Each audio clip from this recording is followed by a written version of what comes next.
Hello everyone, welcome to another video by Totality Education. As I said, today we will be starting off with geometry, and so because we're talking about geometry, I took up the topic quadrilaterals. We've discussed a little bit of triangles, so I thought we would discuss a little bit more about quadrilaterals, and later on I'll upload triangles part 2. So let's get started. Well, to start off with, let's answer this pretty simple question. What is a quadrilateral? Well, it's nothing but a closed figure bounded by four line segments is called a quadrilateral. The different parts of the quadrilaterals. So let's draw a quadrilateral. Let's see. I'll just draw a random quadrilateral. So a quadrilateral always has four sides. A quadrilateral always has four sides. Can anyone tell which type of quadrilateral this is? Yes, it is a trapezium. We'll discuss more about them later. So this is a quadrilateral I just made. Now let me name it PQRS. So PQR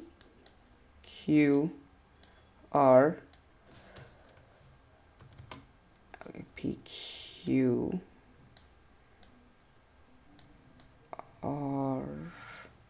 and S. PQRS, and I'll also draw its diagonals.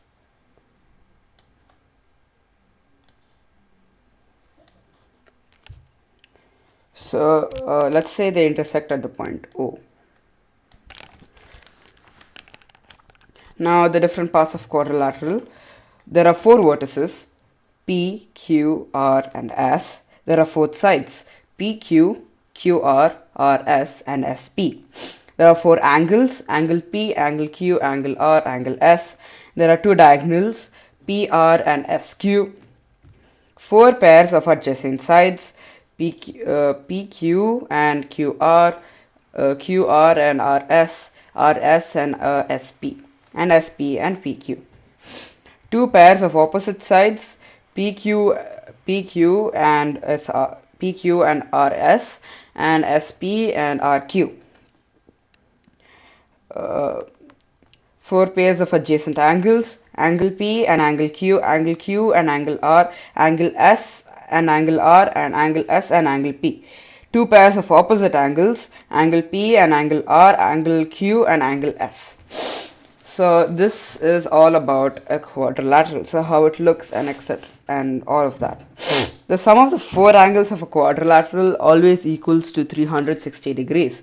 So if you were to take that, by that statement I mean that for this particular quadrilateral it would be angle, how do I show angle in this?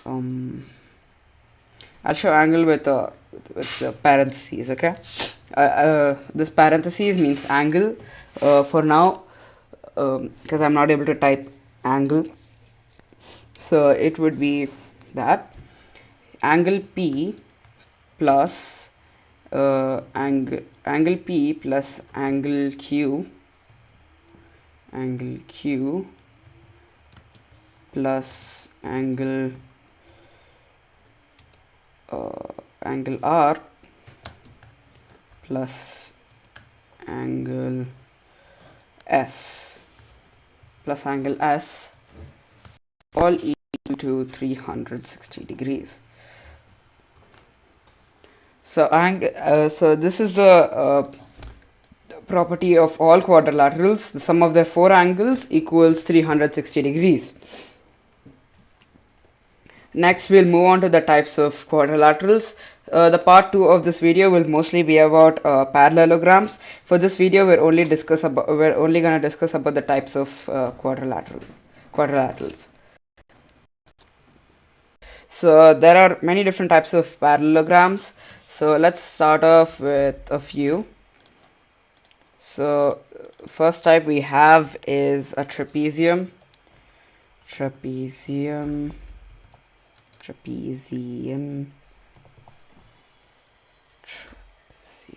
It's an E over here. So let's start off with a trapezium. Well, a trapezium is what I just drew. Like this over here is a trapezium. I'll drag it down.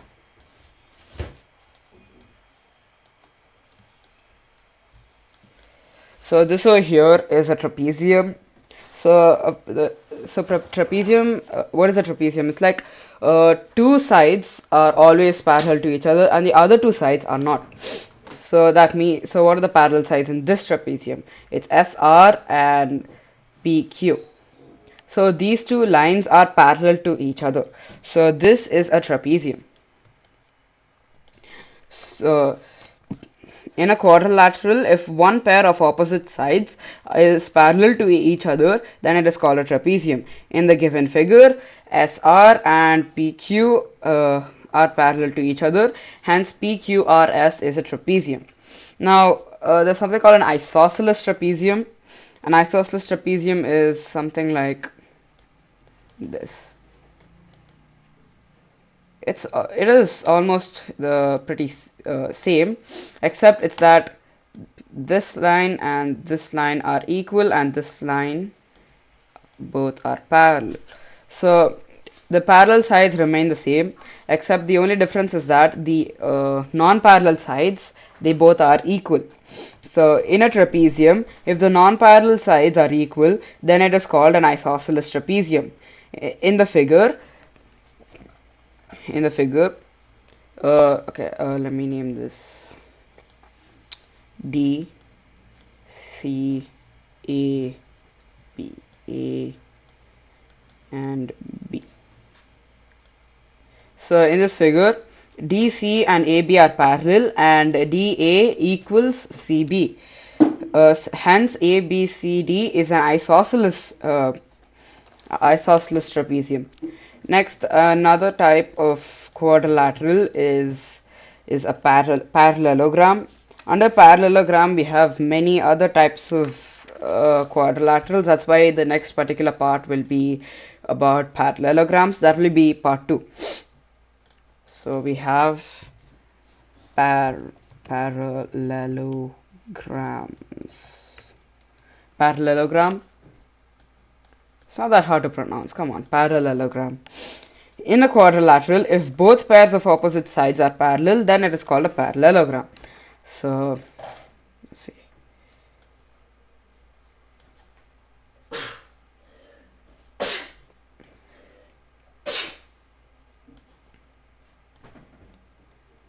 So, let's say this over here is a parallelogram. So, we have A, B, C, and D. These, so this is a parallelogram, and we can see that DC is parallel to AB and AD is parallel to CD. This is a general diagram of a parallelogram. We have many other types of parallelograms like this, which you often call a rectangle, and we have a square,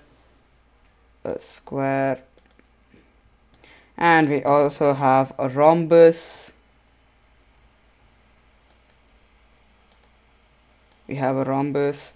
So these are all different types of parallelograms. We'll get into detail in the next part.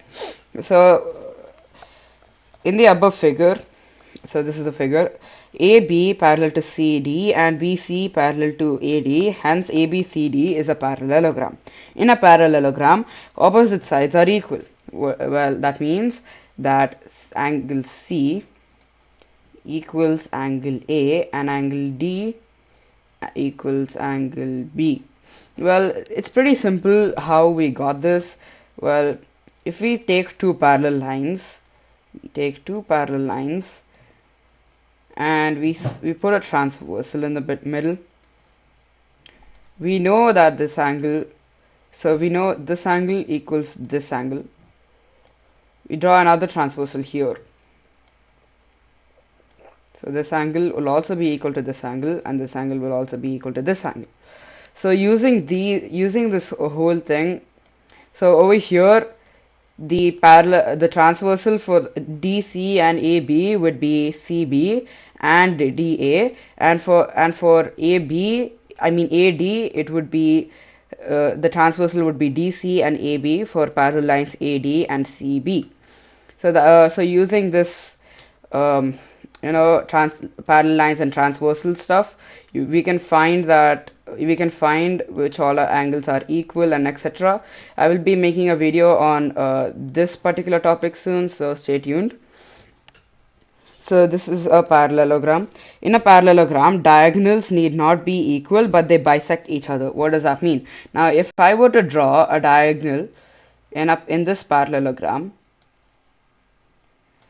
so these diagonals may or may not be equal, but the parallelograms bisect each other. What do we mean by bisect?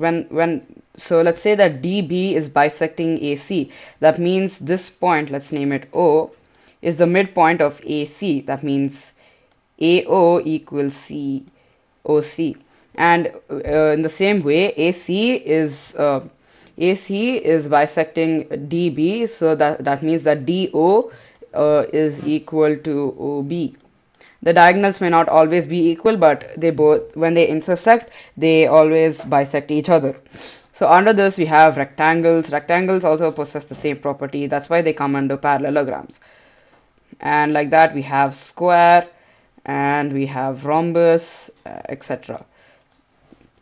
So stay tuned for part 2 of this quadrilaterals. We didn't discuss much, but this is all I've planned for this video. The next video we will talk about the different types of parallelograms and also discuss about the area of trapezium and the area of different types of parallelograms. Well, for today, this is all. Thank you and goodbye.